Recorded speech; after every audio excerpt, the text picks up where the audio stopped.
Got it? Yeah, this should be fine. Does it stay stable? Keep this. Yeah, leave that. Settled in?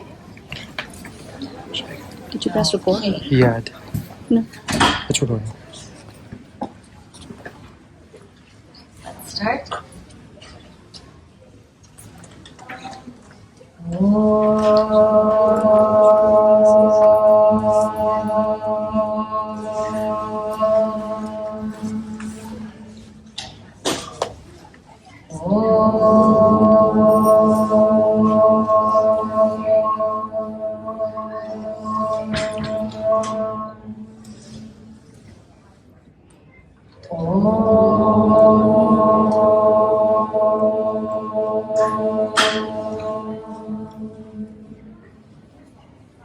Om Sahana Bhavatu Sahanau Bhunaktu Sahaviryam Karavavahe Tejasvinavadhitamastu ma vidvishavahe. Om Shanti Shanti Shanti. Samasta Jana Kalyani Niratam Karunamayam Namami Chinmayam Devam Sadgurum Brahma Vidvaram. Now on your WhatsApp I had sent an invocation shloka. So the up down bow vihar WhatsApp. If you don't have it, I'll chat and then you can repeat after me. This is an invocation shloka for Bhagavan Ramana Maharshi Ji. Okay? Antaryascha bahirvidhutatimiram. Let's repeat. Antaryascha bahirvidhutatimiram Jyotirmayam Shashvatam. Jyotirmayam Shashvatam. Sthanam prapya virajate vinamatam.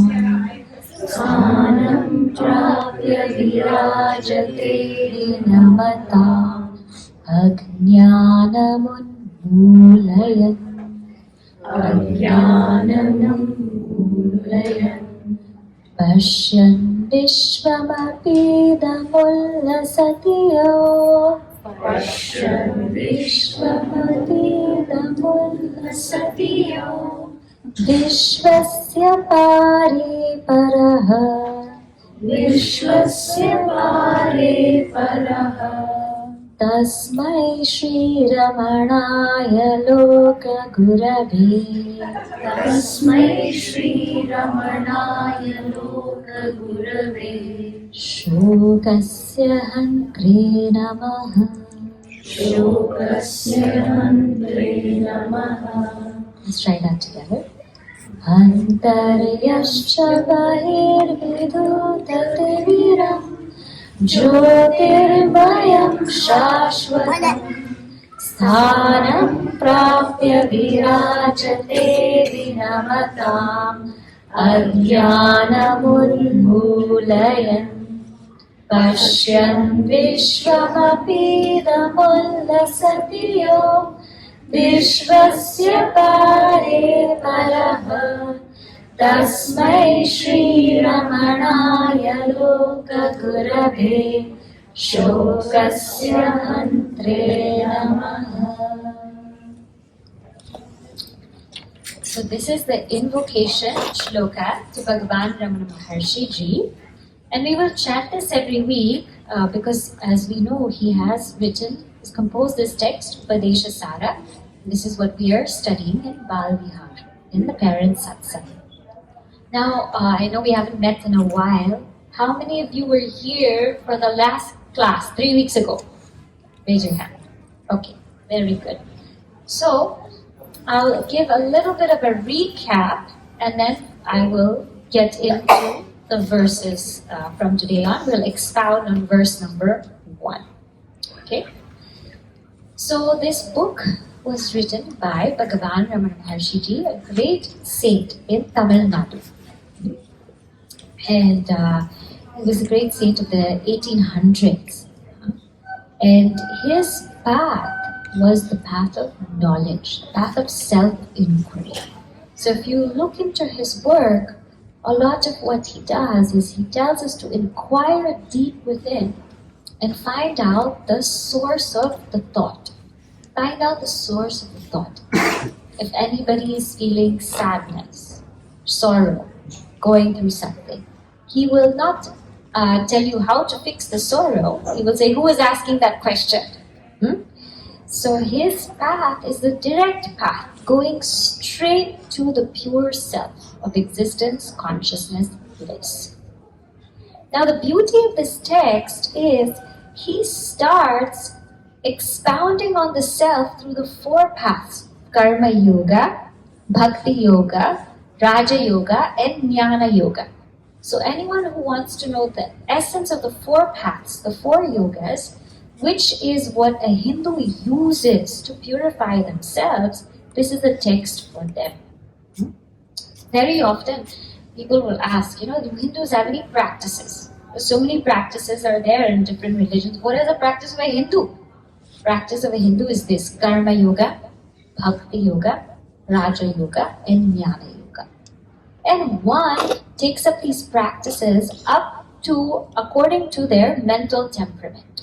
And it's not only that one takes up one. We take up a few of them, but one will always be predominant based on our mental temperament. So when we go through this study, this is not only for us to study a scripture, but we have to see which path is geared towards us predominantly and apply ourselves in that path.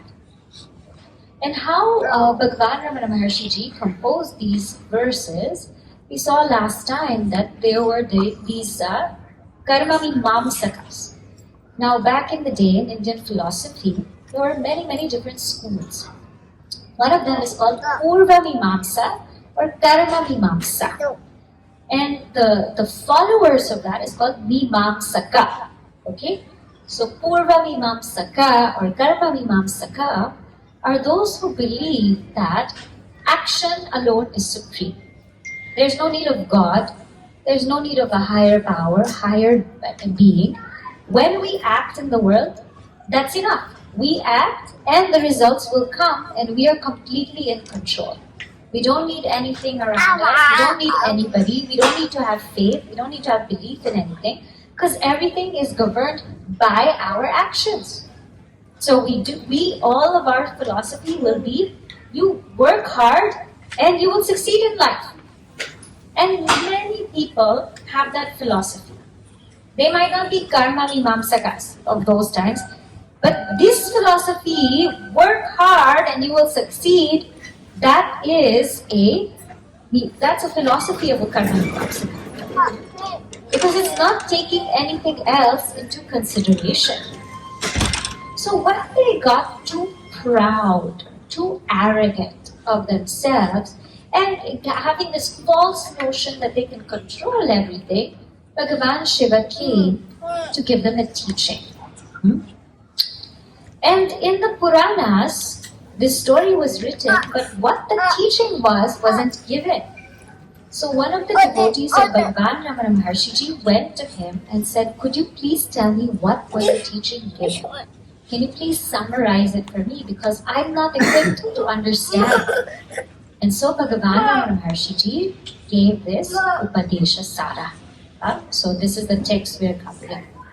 Sāra means essence, essential. Upadesha means teaching. So this is the essential teaching. As I said last time, it's very rhythmic. So we can, chant it, memorize it. In fact, in a lot of places, this prayer is chanted. And what we will do is we'll go through the meaning of each verse throughout our sessions and the satsangs. We'll go through the meaning of each verse so we have a clear comprehension of what's happening.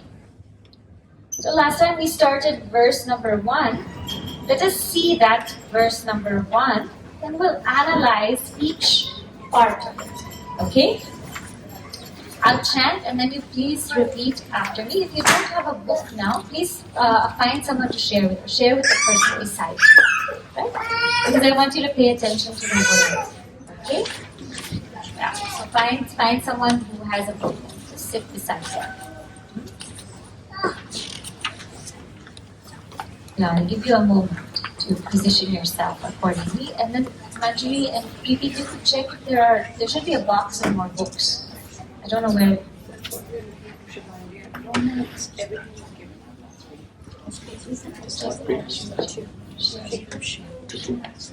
Okay. Right? Karturajñaya prapyate phalam.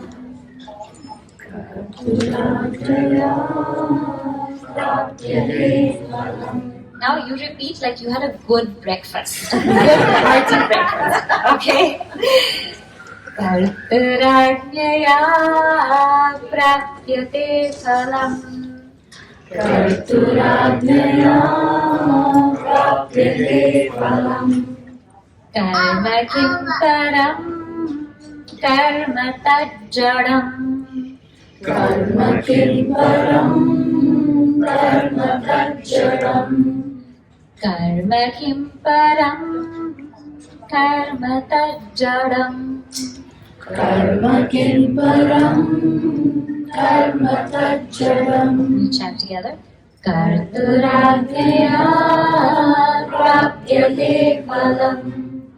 Karma kim param karma tajjadam. Very good. Now in the Balviar graduation in June, you'll have to chant all 30 verses without looking. Okay? So, just a heads up. We have to build our memory power also. Okay? Those of you, how many of you can read Hindi or Sanskrit? How many of you read? Okay. How many of you are reading the English? Okay. So just so I can just tell you a few things when you're reading the English. When you see this curved line on top of the N, it's a nya. You know, like the Spanish they have N-A, nya. And when you see a straight line on top of the letter, it means it's long. So Karturajñaya prapyate phalam. So where you see a straight line on top of the letter, it means it's a long letter. Okay? Long letter. When you see a dot on top of the letter, like karma kim, there's a dot on top of M. It means it's not kima, it's just kim. You just stop after that. Okay? And when you see a dot under the D, right? That means it's a D. So it's not tajjadam, it's tajjadam. D.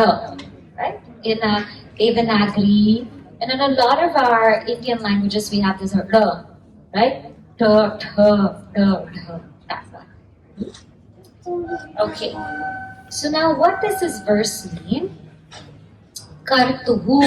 Kartuhu means by the Creator. Ajñaya. Kartuhu of the Creator, of the doer. Ajñaya. By the command of the doer. Prapyate.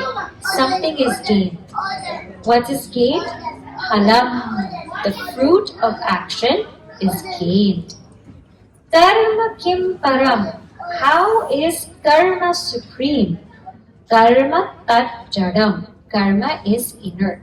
Jada means it's inert. So by the command of the Creator of the world, the fruits of action are gained. Then how is the supreme reality? How is the action supreme? How is the action supreme? It is not. That action is inert. So now, first thing to understand is, we'll look at the second line. Karma kim param. How is action supreme? Or is action supreme? Can it be supreme? First, let us inquire into this. Step by step, we will inquire. Karma, when we use it in Hinduism or in Sanatana Dharma, often it can mean different things. Karma can mean reincarnation. Karma can mean fruits of action. Here it means action. So for those who believe that action is supreme, can action really be supreme? How many of you think that action can be supreme? How many of you think action cannot be supreme? Why? Why is action not supreme? Yes? It's because the fruits are unknown. Because the fruits of your actions are unknowable. The fruits of your actions are unknowable. What else? Yes? Well, every action has a reaction. You're not in control of that. Right. Every action has a reaction and we're not in control of that. What else? Yes? It's finite because there's inaction before and inaction after. Right. It's finite. It's finite. Yeah. Anybody else?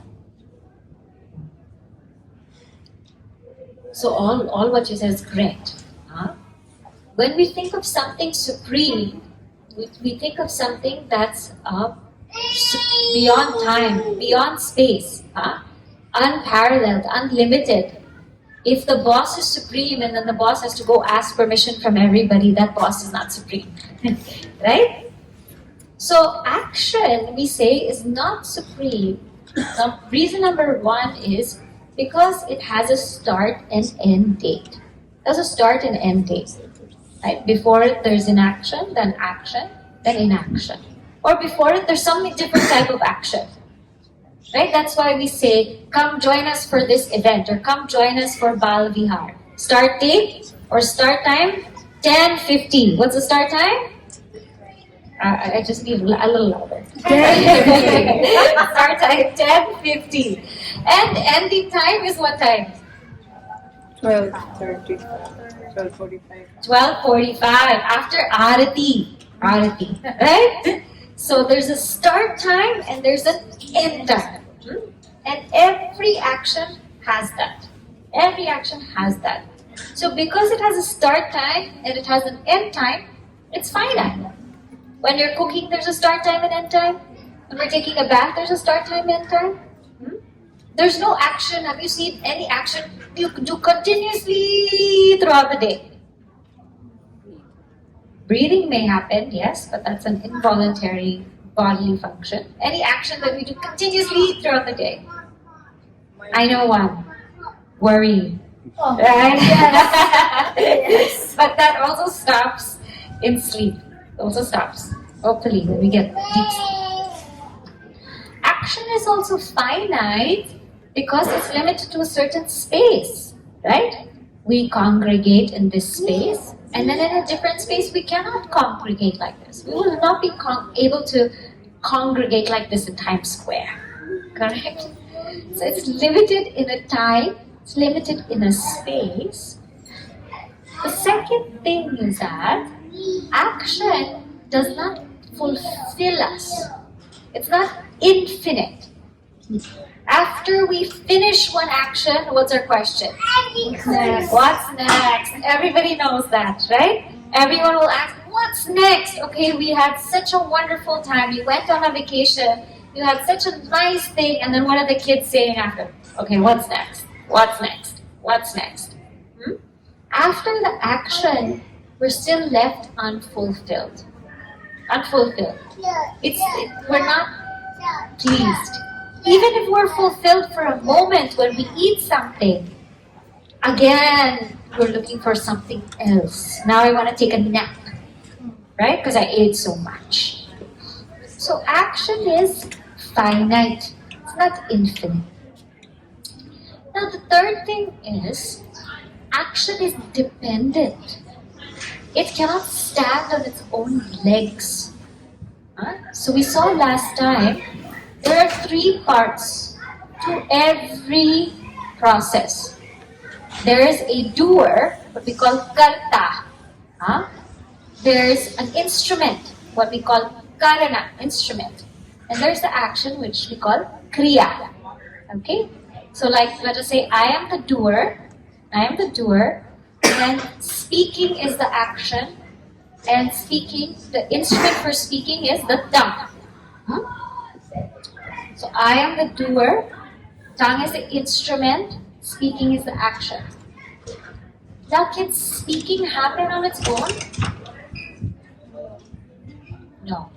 Can speaking happen without the tongue? Speaking depends on the tongue. Right? The tongue has to employ. But can the tongue employ on its own? No. No. There needs to be a doer, right?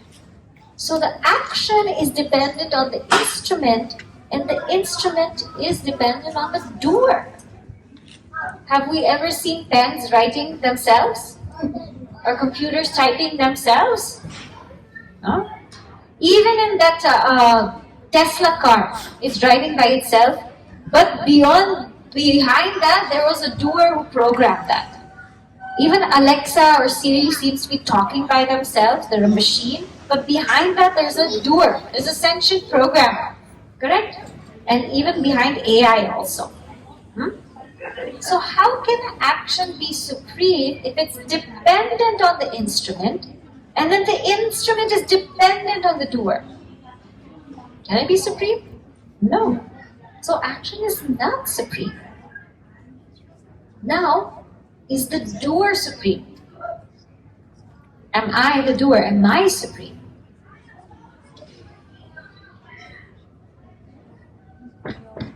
Why not? How many of you say yes, the doer is supreme? How many of you say no? Why is the doer not supreme? You don't control the fruit, the result. Don't control the fruit, right?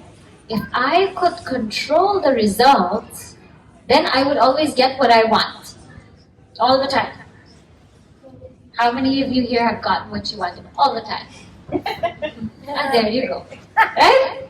It's a solid proof that doer is not supreme. Doer is not supreme. So action is not supreme. Doer is not supreme.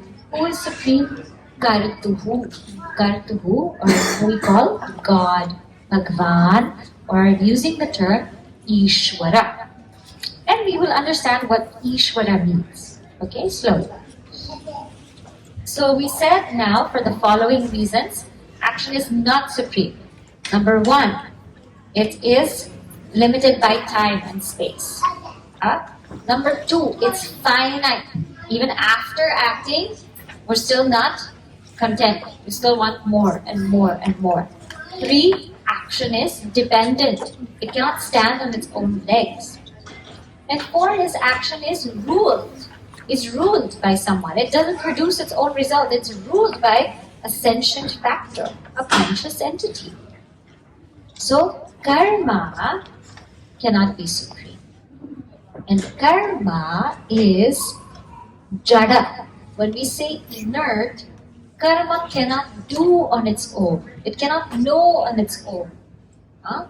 It cannot function on its own. It needs someone to employ an instrument to make it function, to make it happen.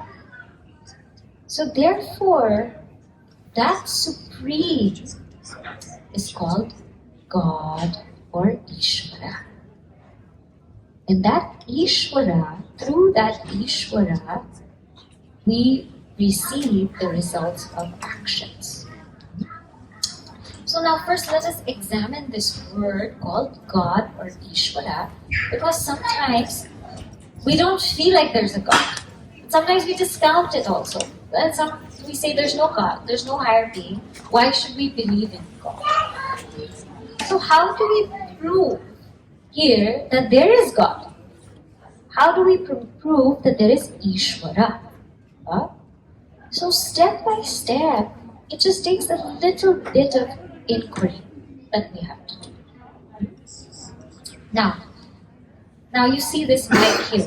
This mic is there, right? This microphone is something that's created.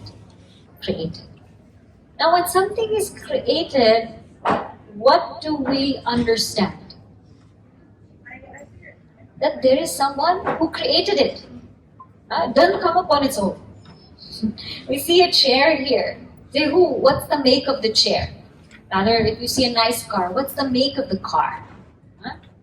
You see a nice apartment in New York City, who built this? With what company is it?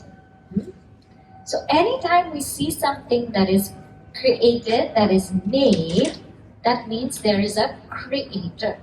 There is somebody who made it. So the creator of the microphone is the microphone creator. Agreed? Creator of the chair is a chair creator. Yes? creator of this building is building creator. Now when we have a world, who could possibly be the creator? Could it be you or me? None of us. Could it be anybody that we know? No. Right? So, the world that is created, there must be a creator of the world. There must be some being that created this world, that manifested this world. Now science says it could be atoms. It could be atoms, it could be a particle, it could be something like that. Very well, but that, that atom is not a conscious entity. Not a conscious entity. But I am a conscious entity. Therefore, that atom, that particle, that whatever it is, it cannot create me, because we see in the world that every cause pervades its effect. So, if clay is the cause of pot, clay is going to pervade through the pot or not? Yes? Sand is not going to pervade the pot. Clay is, because clay is the cause of pot. So if an atom is insentient and it's the cause of the world, then insentiency should pervade the world. But yet I am sentient. I'm a conscious being. So our cause has to be sentient. It's a sentient being which creates this whole entire world. Now, second thing. The creator of something has to know how to create it. Correct? Somebody who's making a microphone has to know how to create a microphone. Someone who's creating this building has to know how to create the building. Now somebody who's creating the world has to then have total knowledge. Total knowledge of the world. Because they're creating the world. Total knowledge. Now, there are many people who know how to create, but they don't do anything. You met people like that? So many ideas. I know how to do this, I can do this, I can do that. But when it comes time to do, what do? They know how to run. Right? So, when people know how to create, they should also have the ability to create it. Otherwise, this creation is not going to happen. So somebody should have ability and knowledge how to make a microphone. Ability and knowledge to construct a building. So the one who creates the world and who has knowledge of the world also has that ability and power to create.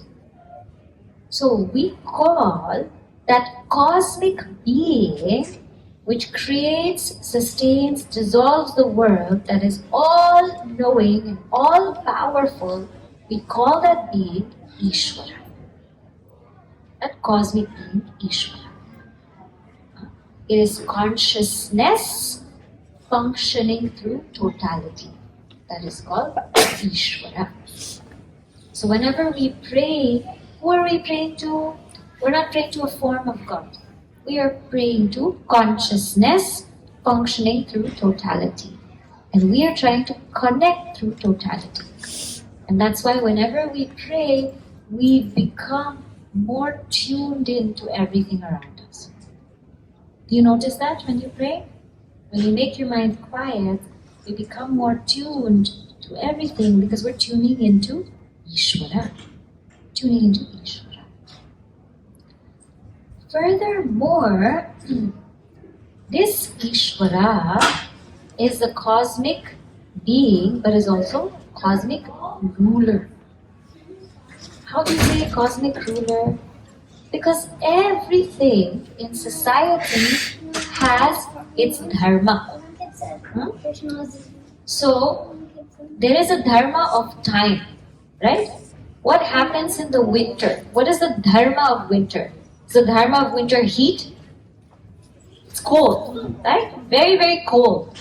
What is the dharma of fall? Is it, blooming different flowers and plants? No, the dharma of fall is fall, to fall, correct? So every different season has its dharma. If it's not following its dharma, it's only because we are interfering with it.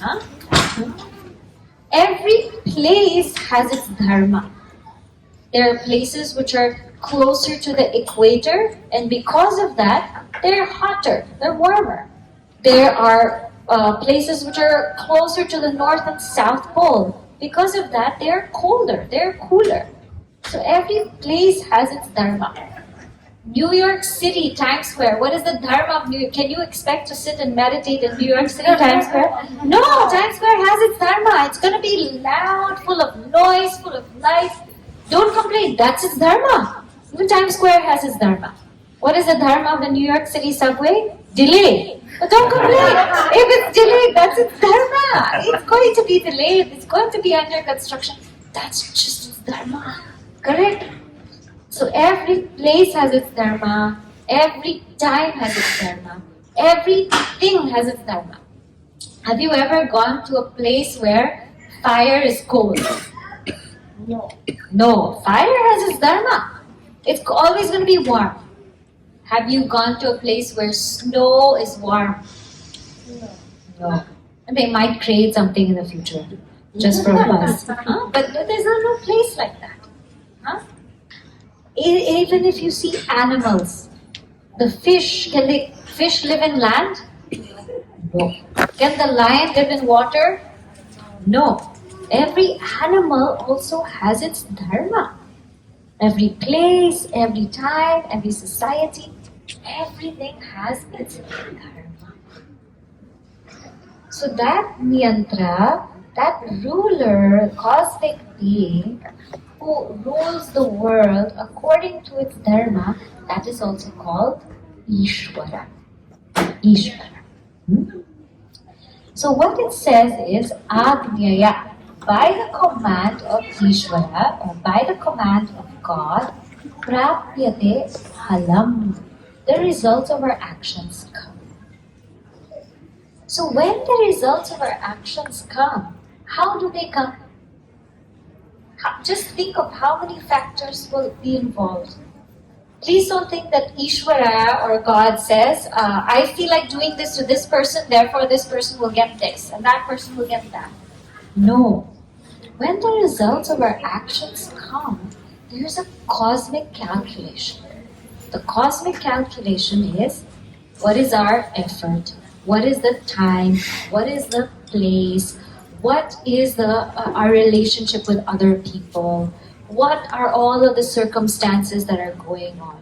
Through a cosmic calculation that is not based on the partiality. When they say will of God, what they mean is this cosmic calculation. It's not that God is willing, this should happen and that should happen. No, it's this cosmic calculation, which includes time, space, our effort, our families, our community, our experiences, and not only this life, but also past lives.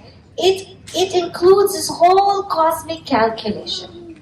And that whole cosmic calculation, when that is calculated, what comes is the phala, or the result of our action. So what is not superior? Ishwara is superior. And Ishwara is superior. Ishwara is that cosmic being which is all-knowing, all-powerful, the regulator of all. And what that Ishwara gives is through this cosmic calculation for the results of actions to come to you and I, and that means sthane. Everything that comes to you and I is appropriate. It is what is meant to come. Because it's coming through this. Understand? Whatever is happening to us is as it should be. This is called sthane. Sthane. There was once a man, he wanted to go, he wanted some greenery. He was living in the city also like us. He wanted some greenery. He went out and he said, I want to go out and rest under a tree. So he went, and then he said, this is so funny. Because here beside him was watermelons, watermelon vines here beside him, and above was a mango tree.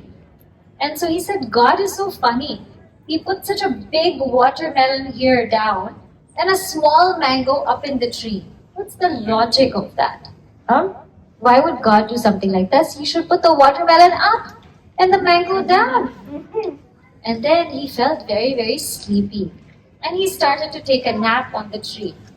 And beside it, there were kids playing. And sometimes when kids playing, they throw stones up. And what happened was, as he was sleeping, a mango fell on his head. And he looked at the mango and he said, thank God it's not a watermelon. God is not a fool. God knows exactly what God is doing. So from this verse, all of these implications are understood. That things are not random. And it's not work hard and you will succeed. No. There is a beautiful law. There's a beautiful cosmic law which is perfect. And it works. And we also understand here that I do not have complete control of whatever the results of my actions are. It's logically impossible. We saw this also last class. It's logically impossible. However, I can contribute my effort. That will make a difference. That contribution will make a difference. But we will never be able to determine the result. We won't. Because it's beyond our control. And therefore, the other thing also I had told you last time is, actually, when it comes to the results of actions, there's no option but to surrender.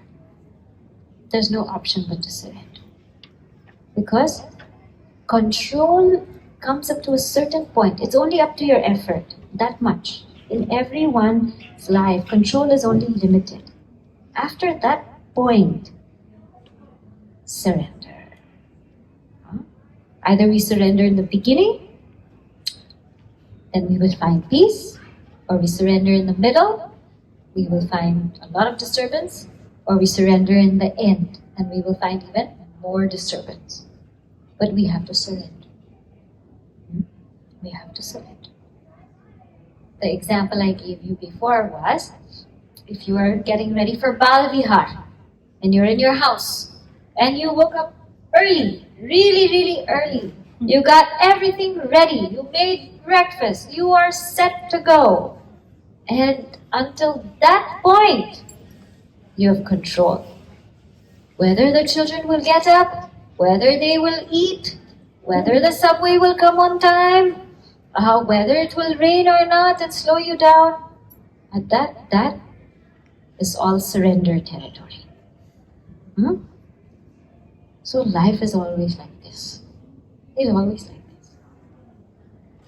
Therefore, karma is not supreme. Yeah? This verse is clear?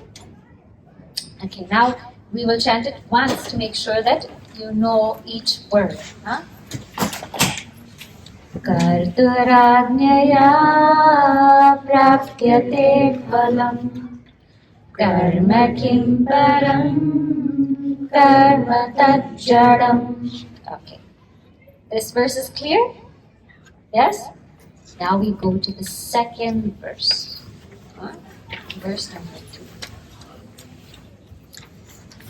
Now, still some people, it says here, there's a beautiful introduction here. I'll read it out loud. I'm on page 5. It should be around that page in your book. So we have seen that the Lord is responsible for the results of actions. But forgetful of God, we perform actions and begin to feel that we do the actions independently and reap results. This gives rise to the ego or ahankara.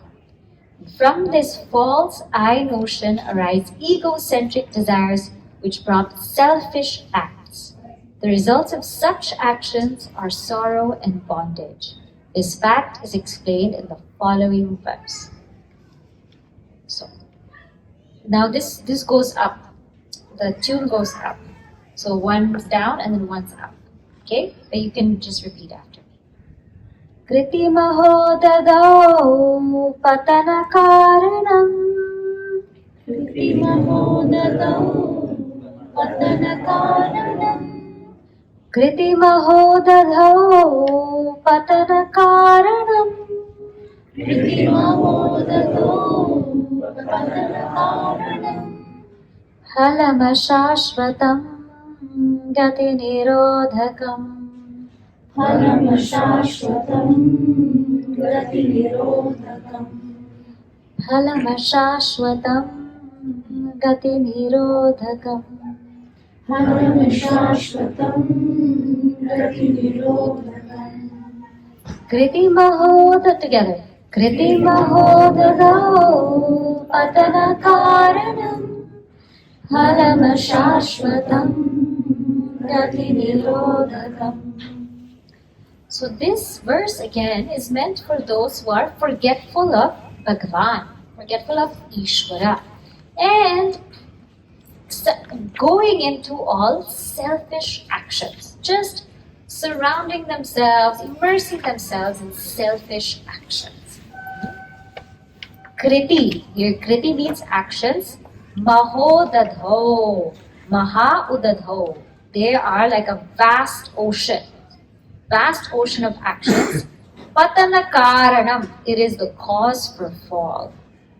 Halam Ashashvatam, because the fruit, halam, is ashashvatam, it's impermanent. Gati nirodhakam, and this is a barrier to progress. So in the vast ocean of actions, impermanent result is the cause for the fall, and it is a barrier to progress. So some people might say, what is this? Why am I not allowed to act selfishly? Is there something wrong in selfish action? So what if I just want to do something for myself? Or even just for my family? Is it selfish? Answer is yes, it is. It is. And why is selfish action condemned in our Shastra? Why? Contrary to selfish action is selfless action, which we will see in the next verse. But what is there with selfish action? See, first of all, we must understand why is it that we are acting. We are acting in the world out of this sense of ignorance. Out of the sense of ignorance, we don't understand our real nature. We don't understand that in essence, we are already complete. We are already blissful. As Sat Chit Ananda or Atma, as the pure self, we are already that. But forgetful of that nature, we think now we are this ego, this limited ego. So I would think that I'm Shubhani, you would think you're you would think you're you. We think and we identify with this limited ego. And this ego, because it is limited, it's uncomfortable. The ego is uncomfortable because it's limited. It keeps wanting to expand itself. That's the problem with the ego. It always wants to be unlimited.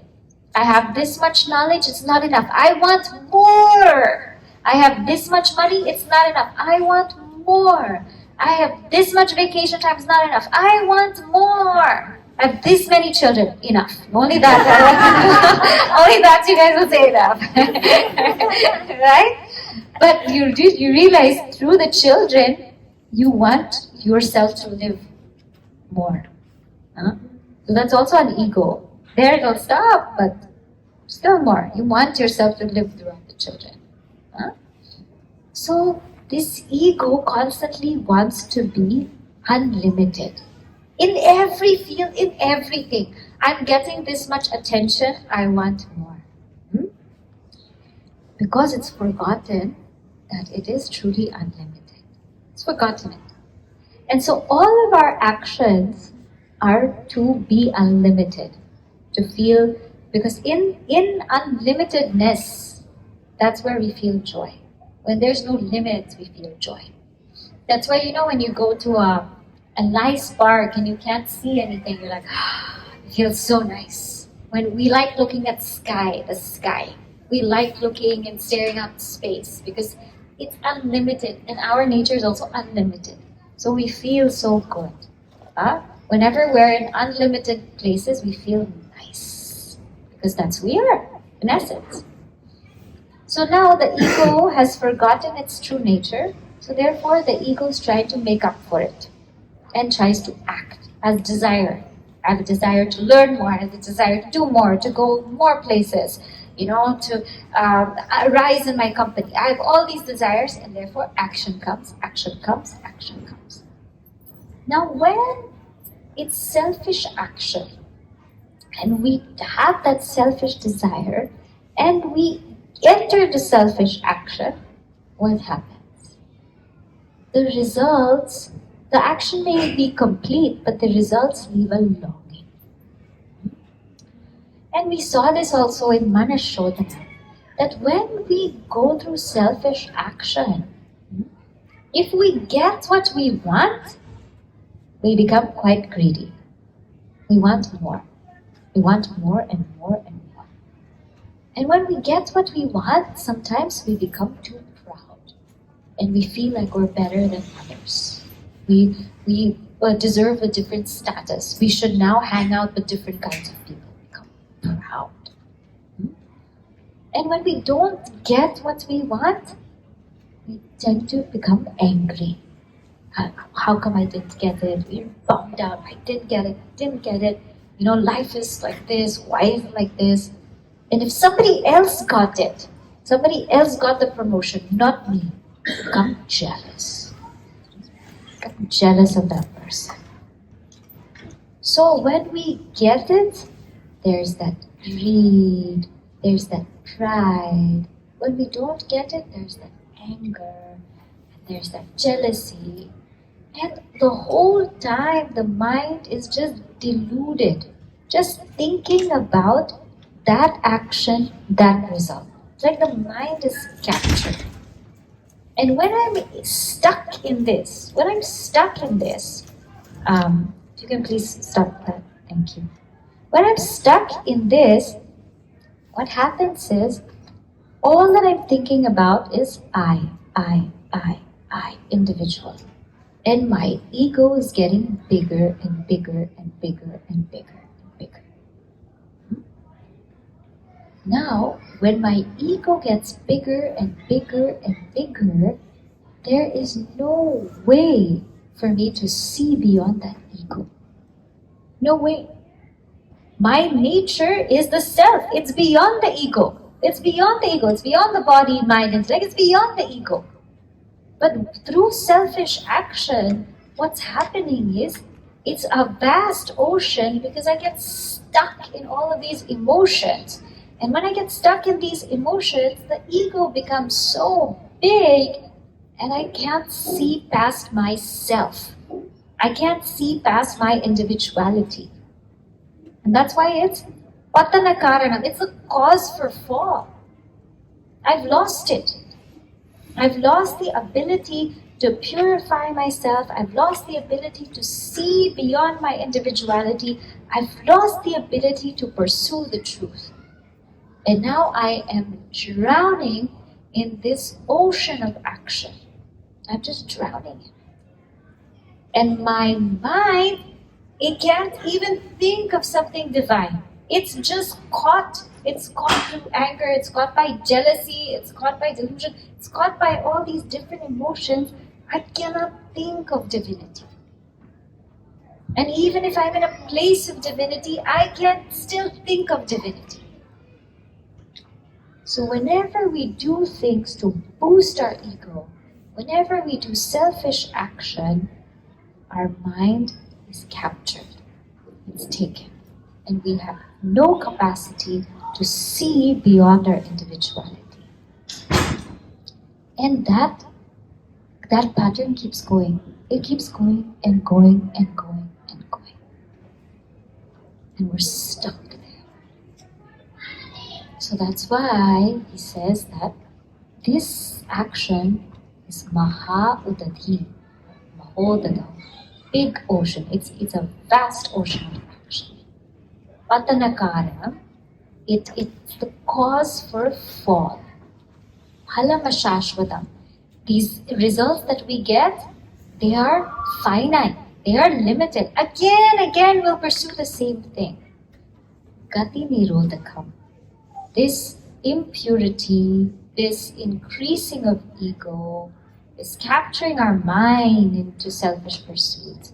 It prevents us from knowing our true self. Prevents us. Therefore, the first thing that we have to do in our lives is selfless action. Selfless action. And please don't think that we have to change the actions that we're doing now. No.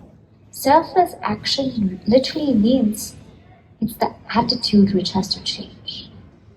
Same action.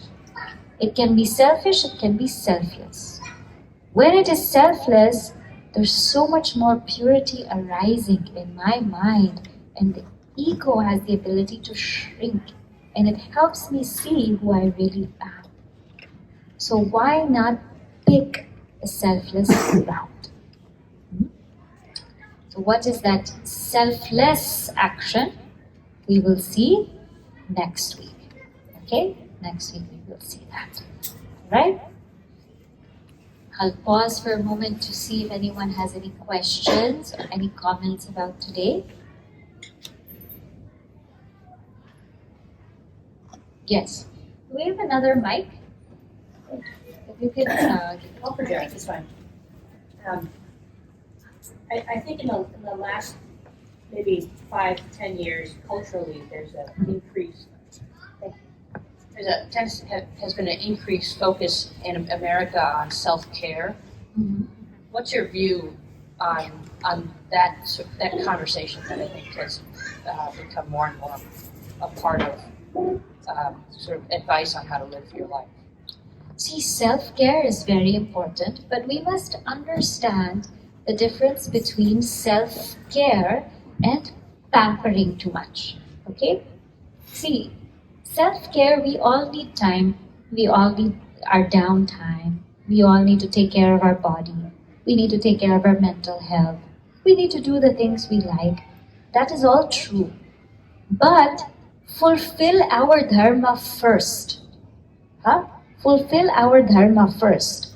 But self-care, some people might think, okay, I feel like, today I just feel like going on a walk in the park. So I'll go, I need it for my self-care. Has my dharma been fulfilled? If my daily duties have not been fulfilled and then I go out and think that I'm going to have self-care, it's not going to work. Because all you're going to think about outside is our duties, our dharma. So self-care is something that we need to do once the core duty is fulfilled. Whatever duty I have to my basic duty to clean my body, whatever duty I have to my family, duty I have to my career, once that's done, take time out for self-care. Some parents feel, I want to meditate in the morning. You can't meditate when your child is going to school. Don't do that. When the child is going to school, be there. Make sure that they have everything they need if they're young. If they're older, no problem. They're young. Be there. Make sure they have everything they need. And when they walk out, sit and meditate. That's fine. Or if you want, get up early and meditate before they wake up. But to meditate, to say, I need self-care now when my child's going to go to school. That can't happen. Right? So self-care has to be done once we've fulfilled our dharma. Please just ask them to close the door. Self-care has to be done once we've fulfilled our dharma. The second thing about self-care is self-care should also be done so we can rejuvenate and give more, not drain ourselves. Sometimes we feel like self-care, let me binge watch. I need to binge watch a couple of episodes. That is not self-care. That is not self-care because we are not rejuvenating ourselves actually. We're making ourselves more dull. So this has to be understood in the proper context. It is very important, but after dharma is complete, And it should be a practice that rejuvenates us, refreshes us. All right, yes.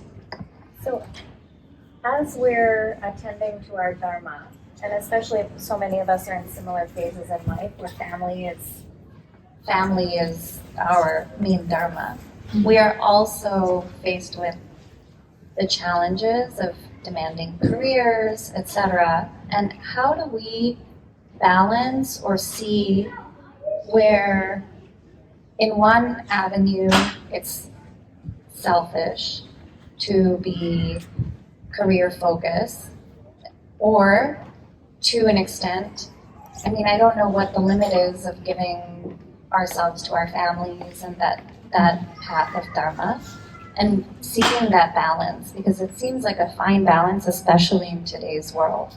Yeah. See, one thing is, so I know there's this family career question, huh? Now our Shastras are very clear.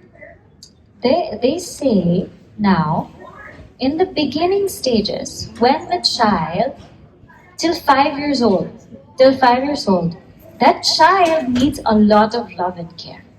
Till 5 years old, pamper the children, be there. They need a lot of hugs and kisses. They need a lot of time and attention till 5 years old, because they're still discovering who they are. They have not formed their identity. So till 5 years old, the parent, at least one parent, should be there with them and should spend a lot of time with them. Now from 6 to 15 is when the child has to be disciplined. That's when the parents have to start disciplining the mind. So there, the parent's role can be now not as much time, but still time required. Still time required because the discipline has to be there. And the child has to learn discipline at that age. Because if we don't teach the child between 6 to 15, we've lost them. You've lost them. So 6 to 15 is the age of discipline. 16, child is a friend. So when the child is a friend, they don't need that much time from us. In fact, if we pry too much, like, oh, why are you asking? You know? So at 16, they're not going to listen to anything we say. Be prepared. So whatever you want to teach, teach now. So as they grow, the lesser they will need we have to still be there, but the lesser they will need that kind of attention. So keeping that in mind, one should know what career path to take.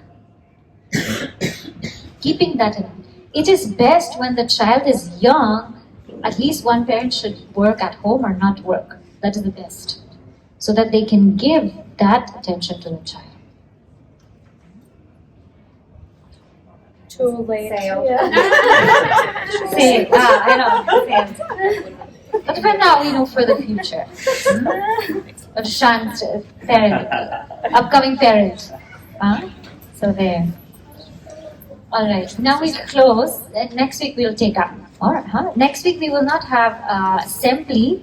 So straight 11 o'clock you come and we will start our class. Okay, so please be on time. Come at 10:50 for Hanuman Chalisa. At 11 o'clock we'll start. We'll say the closing prayer. Om Purnamada Purnamidam Purnat Purnamudachyate Purnasya Purnamadaya Purnameva Vashishyate. Om Shanti Shanti Shanti. Hari Om Shri Gurubhyo Namaha. Hari Om.